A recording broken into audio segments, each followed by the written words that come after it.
crazy lady talk. Sounds a little weird. Crazy talk with two crazy ladies. That's us. That's us. And today we're talking about messages that our body gives us. Yeah, because Is your body talking and you're not listening, kind of thing. mm-hmm. Yeah, it's amazing how well our last episode or the one before, I forget if it was the last one or the next one. We talked about synchronicities, right? We talked about like our guidance and everything coming through, and this is another level of it in my mind. Is like they're using our guides use anything around us that's important to us that we can perceive to get messages. Like it's not just our guides, but our higher self. You know, like what can we do to give this person an understanding of what's going on right now in their way? It's sometimes a bit of a riddle, but but when it comes to us, it's our bodies that we're with since we're born, so it's important. So a lot of times our messages come through our body, not just like, oh, there's a feather that just happened to land in front of us. You know, that's subtle and whatever, but when it needs to be something more strong of a message, if we haven't listened for a long while, and that's what I feel is like if we're not good at listening to our inner guidance very well, that's when we start having things go awry, like car accidents and things like that. But it didn't have to be like something random this acute like that. It could be something that's been telling you a long time and your body starts to express it, and it'll be like, it could be something subtle like, oh, I bumped my elbow or injured myself Right. or something like that. Like knee or toes is another one, right? I remember when I was younger, I think I was going the wrong way in the way I was doing something at the time. I don't even remember what it was, but I kept remember seeing myself bumping my toe, and a specific toe. I don't remember which one now, but it was, I think I did it 3 times, and the last time it broke. At So the time I had, they told you they're trying to tell you something, yes, but yes. listen. So it could have been just, it's interesting because it could have been just a thought that came through your mind at that time that they wanted you to pay attention to or to release. It's interesting, right? So it could have been that. It could have been something happening in your life at that moment, right? So it could be many different things, but it's interesting how they communicate with us through us as well, through the body. Do you have any examples of your own journey of how? Yes, when the whole COVID thing started, my son was 6 and we were in New York, so the schools weren't doing so well. And I decided to homeschool him. So what happened, it was my shoulder started to hurt, my right shoulder. Right, so this is from our QHHT work. Left side of the body is the past of this lifetime or previous lifetime, so you're still dragging it on from the past. Or the right side, it's something that's happening now. And I think I was so overwhelmed and feeling like I was carrying a burden. So that's what my shoulder started to hurt. And then when I decided that I just changed things slightly in how I was doing it or perceiving it or thinking about it, and my pain just went away very quickly.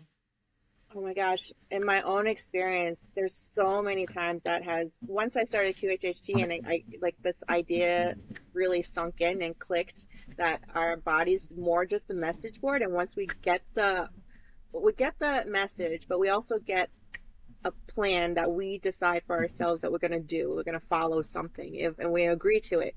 How quickly these ailments can just disappear. I mean, it's crazy. I'm like, for a while there, I had this back issue. I couldn't sleep anywhere but in one chair. And it's like a memory now because it's gone. And I didn't go and do any, I did try to do some, it doesn't mean that you don't go and get help, on a physical level. You still go to your doctor, whatever. I went to my chiropractor, but for a good, I don't know, months, no matter what, he'll make it feel a little bit better, but it didn't go away until I got the message and I did something about it. And in fact, I remember asking, like, well, I thought I understand the message. And my guides basically said, you get it, but it's not going to go away until you do this. And then I couldn't do it for a long time, but when I did do that, it went away, and I've hadn't had that problem since. Mm-hmm. I didn't do anything different. Like, it's not like I went to more chiropractor or he did anything specific that made it like finally click in. It's not that kind of thing. But that's just one example. There's one time I was just walking, preparing to do something, and all of a sudden my right ankle started hurting, and right ankle, but again, right and left. Right is current, but it can also be, some people might consider it like masculine versus feminine Yeah, so side. which one? Right is the masculine, right? Left is the feminine? That part I'm not very good at remembering. I So think that, you might be right. depending on which part, right or left. I think it's right is masculine, left is feminine. Yeah. But if you guys know, put it in the comments because we don't. Because I tend to go with more the now versus past thing. So Yeah, for me, like that has to do with the work that we do. So yes, yeah. yes. And plus, with the work that we do, we also like, we get the messages for us in the way we need it. So it's very particular to the individual. Like, one example of the bad back thing could be completely different for someone else for a different reason. So this is the tricky part. But anyhow, that's what we do. We help people get the understanding, the clarity to address it properly. Yeah, it's like, I don't get what they're trying to say, and then yeah. Yeah. And you mentioned you talk to your guides, but not everyone has that. Well, everyone has the ability. I'm sorry, Yeah, everyone they has have the the ability, intuition. Yeah. but it's a matter of what the conscious mind will believe and allow to happen, right? Right. So, in that sense, your body will talk to you and give you messages in a way of aches, pains, and illnesses. Yeah. So, for the most part, and I don't know about you, for the most part, from when I do QHHT, again, majority of ailments have to do with trapped emotions. Yes. Yes, agree. So something happened, and again, we don't know how to release them. No one has taught us, nor did our parents know. So it's just really trapped emotions that we are trying to get rid of. And your subconscious or your higher self is telling you it's time to let go, it's time to let go. But instead of listening, we are just continuously storing those emotions throughout our whatever it is, whenever it started, childhood, adulthood, and so on. So To the point the body is part of our conscious mind connection. There's a stronger connection with the conscious part of us versus the soul. So sometimes, even if our soul gets the message and we consciously say, hey, we figured this out, and we did do what you said and everything, and it's still there. Why is it still there? Because we didn't ask for that physical healing, like removing that from our, sometimes it gets trapped just because we need a little cleanup sometimes. And that's another thing that I've done and seen happen. Sometimes you don't even know you ended up sticking that emotion and putting it into your body. Sometimes you don't realize it until it affects your life. So yeah. But you don't only do QHHT, so you also help people heal in different way. Tell us about that. Thanks. I help release stuck emotions, trapped emotions. Sometimes we have like a problem. It doesn't have to be just an emotion and you just feel it all the time. That's not what a trapped emotion often represents. It's not like, oh, I feel sad and I'm always sad in this particular part of my body. It's like, no, it expresses itself in different ways. So say, for instance, you have a problem that's chronic and you recognize it as a pattern in your life, and you say, hey, I have this problem where I can't time manage for bleep, and I know there's something in my way. It's like there's something blocking me, but I don't know what it is, and I feel like it's internal. Oftentimes this is a trapped emotion, and I would go in and check it out and say, hey, I noticed that you have these many emotions attached to this situation that's keeping you from managing your time well. And so we'll nitpick each emotion and see where they came from and how it's like connected to the other. and how it affects that process. And then once you start doing it, you let go. Mm-hmm. Very simple in a way to let go once we realize what it is. And sometimes I don't even know the need to know the details of it. Sometimes you can just be like, okay, I'm ready to release those things, those emotions in those spaces. And they'll be like, yeah, you're good for it. Go ahead, do that. And it'll be gone. Other times they want you to understand it better. It depends on your path, really. So they'll be like, no, you need to understand it more. Ask a little bit more questions. Try to figure out a little bit more before we move on, kind of Mm-hmm. thing. So, but it is very, very amazing how it the more we can connect to our higher guidance and trust in it and have faith in it, a lot of these things start to show itself more clearly. And once they know that they can access you and you're listening, they'll do more of it. So not to say that could be a good or bad thing. You don't want more physical ailments, but you can negotiate with them and say, okay, you can give me this message, but do it in a lighter way. Like I offered a healing for a friend once, and he was recovering from a back, actually it was talking about backs, a back injury, and I was able to help him release the pain of it. And they said, well, we're not going to take it all away so he doesn't overdo himself, which Mm-hmm. you can do. You can start feeling great and just start taking on the world again. And it's like, no, your body needs the time to heal. So it's like, we're going to leave it there enough. And he messaged me the next day. He's like, wow, that was the first day I actually got to do stuff. But yes, thank goodness I had still discomfort because I would have done too much. Mm-hmm. So it's amazing. Yeah. Well, thank you for asking. You're very welcome. All So right. there are ways, right, where there's also other ways that you can, if you were at home on your own, just before you go to sleep, you can ask in that in between state, as you're laying down, kind of dozing off, you can ask the subconscious or the higher self, whatever it is that you want to call it, or whoever it is that you want to call in. It does not truly matter. You can ask what is the message that you're trying to give me with, let's say, this discomfort or this pain, and just listen, whatever's the first thing that comes to mind, because you are in that in between state where your conscious mind is slightly dozing off, so the messages might actually come through easier. There's a lot of people out there that be like, right before bed, ask a question, and by the time they wake up in the morning, they get the answer for their question. And that happens a lot. So our conscious mind is more relaxed at that point. So things are Mhm. going and happening.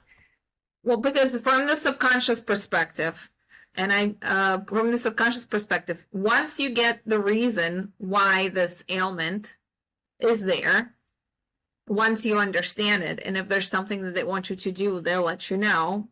Let's say during QHHT, and you mentioned too, when you do the healing that you do through the method that you've come up with, that we find out what the reason is. We do the same with QHHT. We ask what the reason is. What does the person need to learn? And if they've explained anything, there's everything, right? What the reasoning is. There's no reason to still have it. What's the point of having it?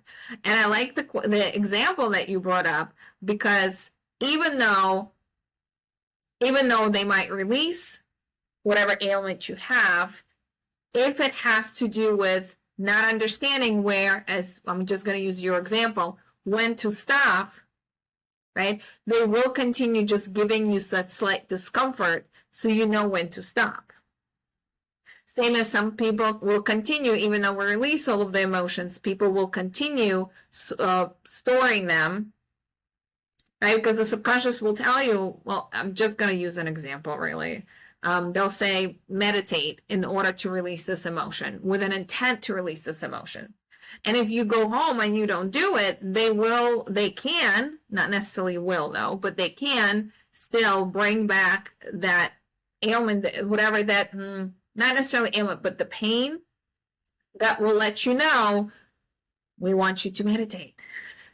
Right. It might not be a pain. It could be just some discomfort or symptom of some sort. Yes. Yeah. For me, it's when I start overthinking.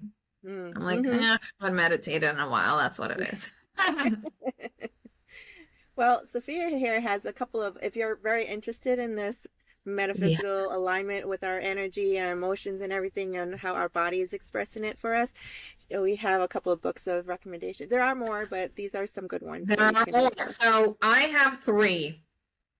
These are my kind of go-to, and it really depends. So I'll start with this one because it's the biggest one. Ooh, this is a Metaphysical Anatomy by Yvette Rose, and it's a thick one. So this is the first volume. She has two volumes, and she goes very into detail into almost every single ailment there is, and going through emotions that you might have felt as a child, and because we're all carrying that, and there's questions that you can ask yourself to work through those emotions, which I find very interesting. So We'll put a link below so yeah, that you can check it out. this is if you're into self work. I feel like we're all into self work. So Louise Hay is another one that I love. In this book specifically, and you mentioned that you can find this even online. You don't have to buy Yeah, the like, well, the book is good to have as reference, but yeah. then the list itself, you can do a quick search and Yeah, so they're out there's a there. list here in the back of ailments, but the list is a lot more limited than this huge book.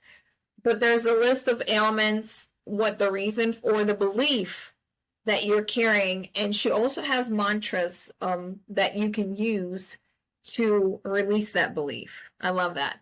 And of course, we cannot not mention Julia Cannon's book. So Julia Cannon is Dolores Cannon's daughter. Dolores Cannon is the one who came up with QHHT technique.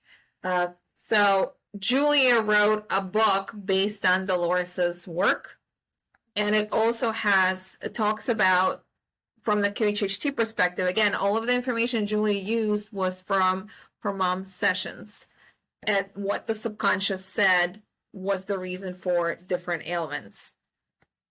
I would With say that that said, though, know that everybody's messages are unique to themselves. Even though these books are great, they're great starting points and give you general ideas, and maybe some of it actually is accurate to you, but you need to get into closeness with yourself to understand if it's your message. You need to understand it from your perspective. And these books are great if you want to have a starting point to get the gist and the idea of how to process, like, oh, what's happening around me in my bodies. And this is the best place to look.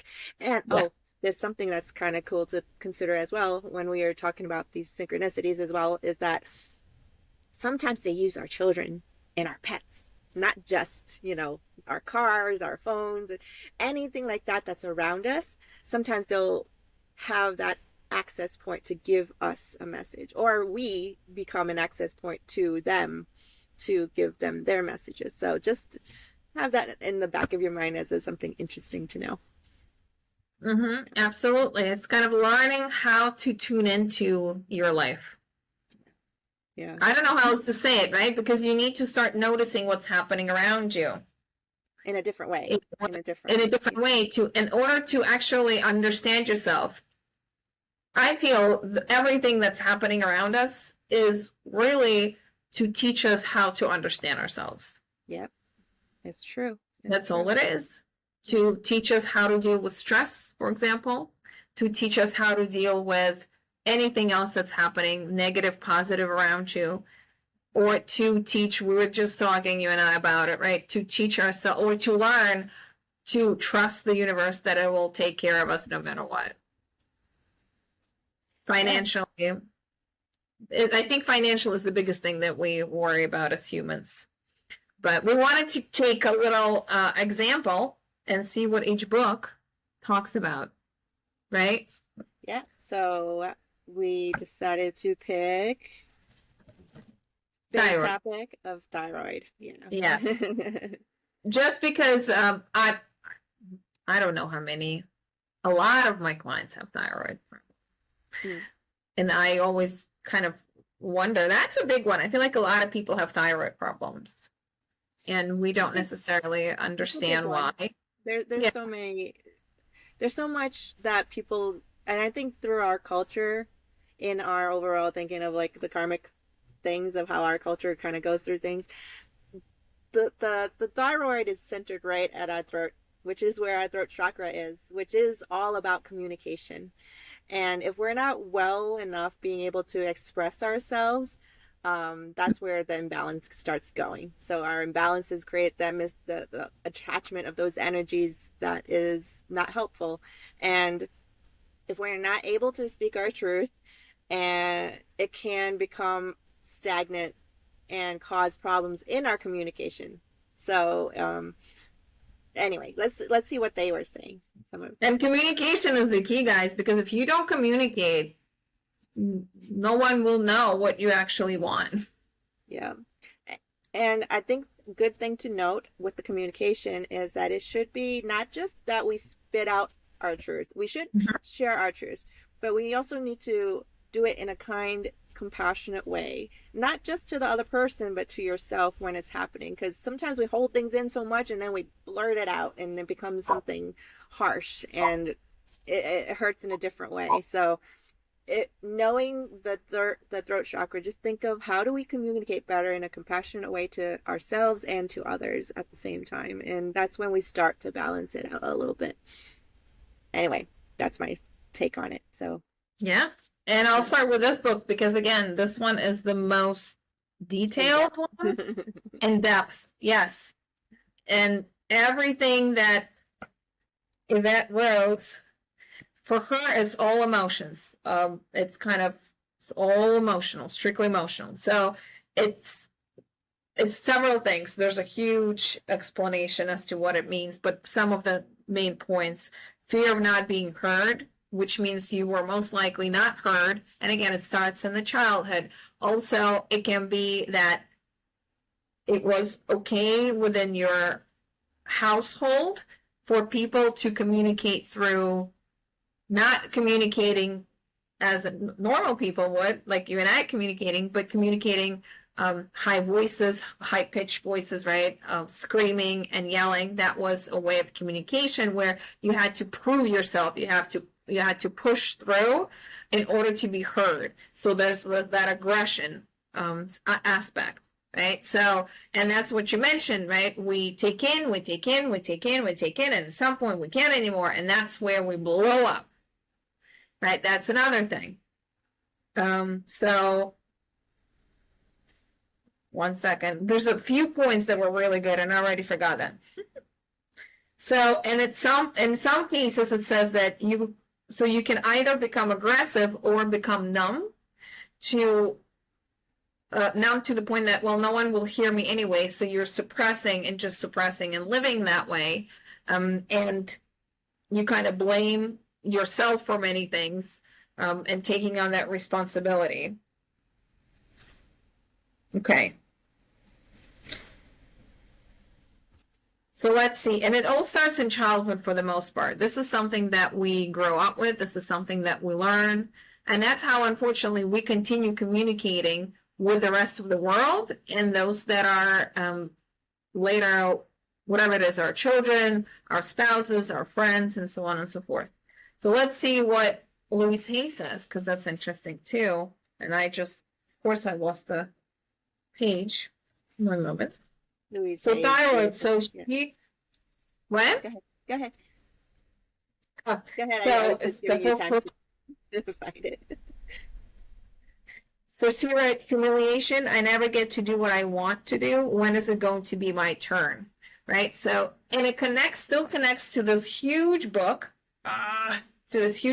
Because somewhere in that explanation, I remember it's also feeling, when is it kind of my turn to be loved the way that I want to? I mean, I can't read all of it. I mean, she has a huge, like a whole page of explanation of emotions that has to do with thyroid. So Louise Hay's explanation also makes sense. Well, when is it my turn to speak? When is it my turn to be loved? When is it my turn to, whatever it is that goes through your head, to be happy? Right? I don't. I've felt like that in my life. I don't know about you. Yeah, I'm sure everyone has on some point. Many right? points. And yeah, and Julia wrote here, thyroid is fear that what you have to say is not important. That's another thing too, because no one listened. No one listened Yeah. when you were a child. I'm gonna read because she also has throat disorders, which is very much connected. I just feel like it's still a throat disorder. So not speaking your truth or holding back, fear of speaking out. It's still the same, right? It has to do with fear, and the fear comes again from because one, you were not listened to, or whatever you had to say was not received in the way that you wanted to be received. So let's say if you're sharing your emotions and instead of someone listening to you and hearing you, they start being defensive and attacking you. Okay. So, yep. And that's about it. And I love that. Look at that. I'm sure there are other books, and if you guys know other books that will give you an explanation of each element, please put them in the comments. I would love to read some more. All of these are on my bookshelf, and I actually go to them quite often, whether it is that really curiosity, sometimes it's strictly curiosity to see, oh, well, this hurts, what can it be? Or if I want to find out more about a client that's coming in. Because eventually I will let it's strictly curiosity on my end because I will allow the subconscious to say what it is.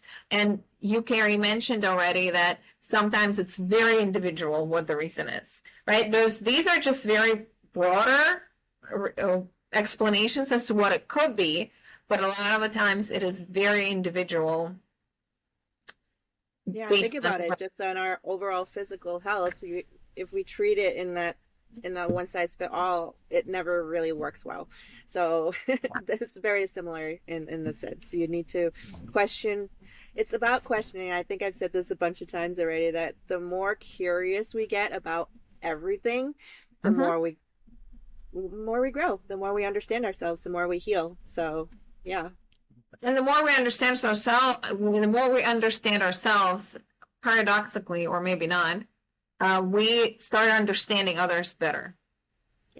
Yeah. Well, very mirroring on both sides, for sure. Yeah. And then we can treat each other more compassionately and better once we treat ourselves better. But we need to see ourselves better first, right? To understand ourselves better. Mm-hmm. Yeah. we were taught to look outside and to judge others based on what we think or what we believe, whereas we're probably doing the same with ourselves. So if you kind of look inside first, be gentle and be gentle and forgiving towards yourself,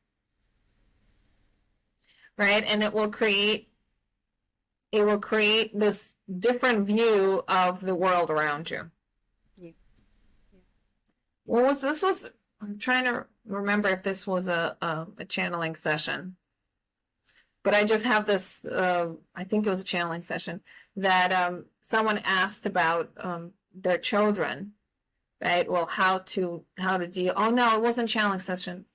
Can't remember at this point, but whatever. The ideal, it was either QHHT or channeling, cannot remember. But the message was that someone asked about their daughter, I believe, how to help or what to do. And the answer was, well, you're judging her too harshly based on you think you want, right? Instead of accepting her the way she is and respecting her ideas, her beliefs, and whatever it is that she wants to do. And I feel like a lot of times we do that, especially with children. And again, when I say children, I'm not talking about small children, even grown-up children. That's even harder for some parents to let go of those grown-up children. Another thing that I heard recently was my grandfather said that he's like, well, I'm telling you all the mistakes that I made so you don't make yours. And I'm like, no, it doesn't work like that. We still all have to make mistakes in order to experience this life. You cannot prepare your children to not make mistakes or by telling them about yours, they still have to go through it. Just remember that. So allow them to make the same mistakes you did. Don't judge them for it. Just be there as a support. That's it. I don't know how we came to this. Children tangent. But yes, children and other people in our lives gives us these interesting messages. Even like this last point here, when we learn more about and I've noticed this with myself, the more we learn about how our body tells us things and how it expresses in illnesses and more chronic ones, I remember when I first started, I was like looking at all the people I know in my life and all the ailments that they had chronically. And I'm like, oh, wow, that makes complete sense for that individual because they had such trouble with this area of their life or that area. And I can totally see how that progressed into the illness that they ended up getting or whatever. Doesn't have to be illness, like I said. So it's just amazing. You just start, again, it's that being curious and trying to see things in a different way that you didn't see it before because we weren't taught it. We weren't taught that. And once we started to realize that that is more the way, and if you're really curious, you'll know that it is being taught, just not directly and in the mainstream of things. It is out there, and it's been out there for hundreds of years. And a lot of what we say and do now is just an augmentation of what was done already. We just see it differently. In the past, we might have been judged by it and in a negative way, you know. Now it's like it's being more accessible so people can judge for themselves. Judge for themselves that it's not bad or off if it's done properly, you know, like if you're really seeing that there is peace and harmony once you start to do things in a graceful and intentional, positively intentional way. It's amazing. There are miracles that happen every day for everyone. People just don't realize how not uncommon that is. All has to do with what the conscious mind is willing to accept. Because the miracle literally can happen right in front of your eyes, but the conscious mind will not even pick it up. Or just to regard it and say, oh, that was just a fluke, or, you know, that kind of thing. But anyhow, thank you all again for joining us, and hope this has been as fun for you guys as it has been for us. Keep joining us. Click that subscribe and just interact in the comments with us. Let us know any specific topic that you want us to talk about. Just let's have fun. That's all it's about. This is our point of view. It doesn't have to be yours. If you don't agree, that's absolutely okay. You can just keep on going, and we can keep on living our lives, believing what each of us believe, and we respect what you believe, and you respect what we believe. That's about it. But thank you for tuning in. Yeah, we'll see you next time. And we'll see you next time. Bye.